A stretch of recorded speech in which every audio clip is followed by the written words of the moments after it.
والدین کے رویوں میں اولاد کے لیے جو نرمی ہوتی ہے، اس نرمی کی وجہ سے عمومی طور پہ جو لاڈ ہوتا ہے، پیار ہوتا ہے، وہ پھر انسان کی طبیعت کا حصہ بن جاتا ہے، اور اولاد جب بڑی بھی ہو جاتی ہے تو وہ والدین کو اسی طرح سے ٹریٹ کرتی ہے، جبکہ اس کو یہ سمجھنا چاہیے کہ اللہ رسول کے بعد اگر سب سے فائق حق کسی کے ہیں تو وہ والدین کے ہیں، اور ان کی ناراضگی اللہ کی ناراضگی ہے، اور ان کی رضا اللہ کی رضا ہے۔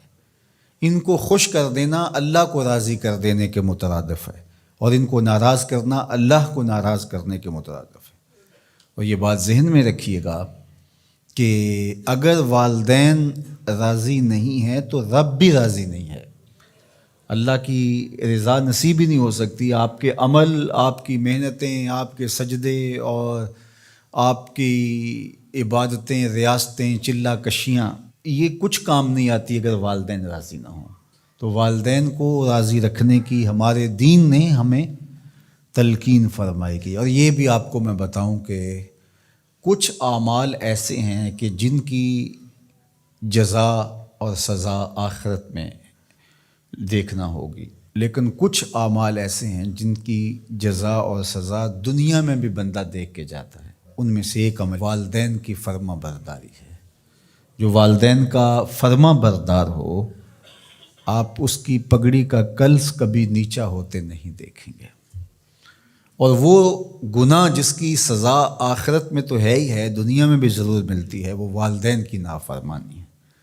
اس شخص پہ نشان لگا لیں جو ماں باپ کا بے ادب اور گستاخ ہو، آپ اس کو دنیا پہ بھی رسوا ہوتا پائیں گے، دنیا پر بھی وہ سرخرو نہیں ہو سکے گا۔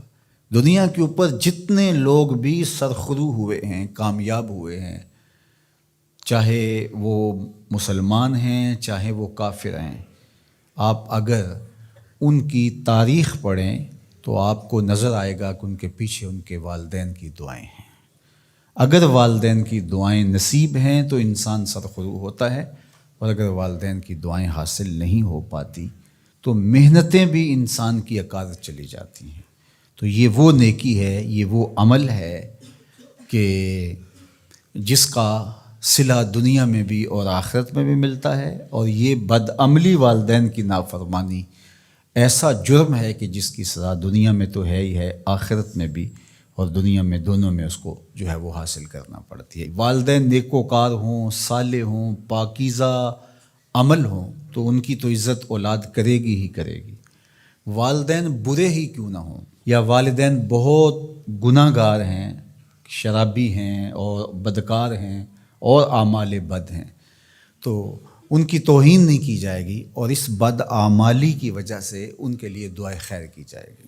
حتیٰ کہ والدین کافر بھی ہوں تو ان کا کفر اپنی جگہ پہ، لیکن اولاد ان کافر والدین کی بھی توہین نہیں کرے گی، ان کے ساتھ وہ حسن سلوک کرے گی والدین ہونے کے ناطے سے۔ اور نیکوکار ہوں، صالح ہوں تو پھر ان کے تو حقوق اور زیادہ عائد ہو جاتے ہیں۔ تو ماں باپ کے ساتھ ہمیں حسن سلوک کرنے کی تلقین کی گئی ہے۔ اچھا، یہاں اولاد کے لیے کبھی مسئلہ بن جاتا ہے، ماں کچھ اور کہہ رہی ہوتی ہے اور باپ کچھ اور کہہ رہا ہوتا ہے۔ اب اولاد کس کی اطاعت کرے؟ ماں کا حکم الگ ہوتا ہے اور باپ کا حکم اس سے مختلف ہوتا ہے۔ دونوں کے حکموں کو ساتھ لے کر اولاد نہیں چل پاتی۔ اب کیا کرے؟ تو علماء نے لکھا کہ پہلے تو ماں باپ کو ہی چاہیے کہ اولاد کو مشقت میں نہ ڈالے، کہ ایسا حکم دے کہ اولاد پھنس جائے کہ ماں کی بات مانو یا باپ کی بات مانو۔ ایک کی اطاعت سے دوسرے کی نافرمانی لازم آتی ہو تو بڑا مشکل مرحلہ ہو جاتا ہے۔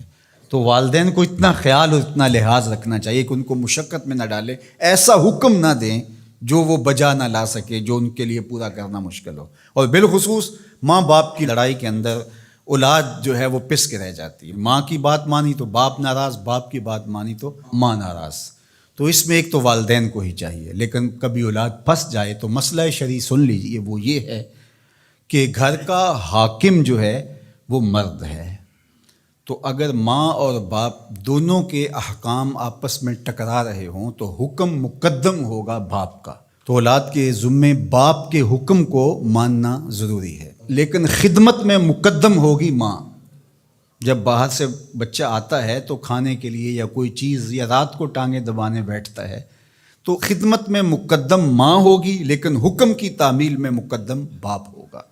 تو شریعت اسلامیہ نے ہمیں یہ حکم دیا، چونکہ خدمت میں یہ جو حدیث میں نے آپ کے سامنے رکھی ہے، تو صحابہ نے حضور سے جب پوچھا کہ ہمارے حسن سلوک کا سب سے زیادہ مستحق کون ہے، تو فرمایا اماں کا، تیری ماں۔ پھر کہا سما من، پھر کون؟ تو پھر فرمایا اماں کا، تیری ماں۔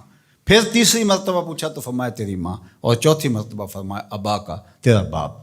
تو اس اعتبار سے خدمت میں ماں مقدم ہے لیکن تعمیل حکم میں باپ مقدم ہے۔ تو باپ اور ماں یہ اللہ کی رحمتوں کے دو روپ ہیں۔ اللہ نے باپ کے سینے کے اندر بھی ایک اولاد کے لیے محبت کا جہاں آباد کیا ہے، اور ماں کی ممتا اور ماں کا پیار اور ماں کی الفت، یہ تو ایک کائنات ہی الگ ہے۔